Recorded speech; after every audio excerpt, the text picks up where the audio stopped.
Panay ko kasi napapanood tong Shays Ladle Tinted Lip Balm sa TikTok. Panay din siya lumalabas sa Shopee.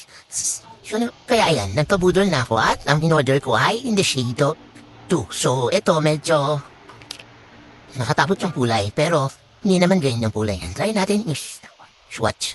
So, ayan. Medyo orange yung shade niya. So, mas gusto ko to kasi ito yung bagay sa skin tone ng mukha ko. So, try natin. Okay daw to sa mga choppy and dry lips. Tignan nga natin.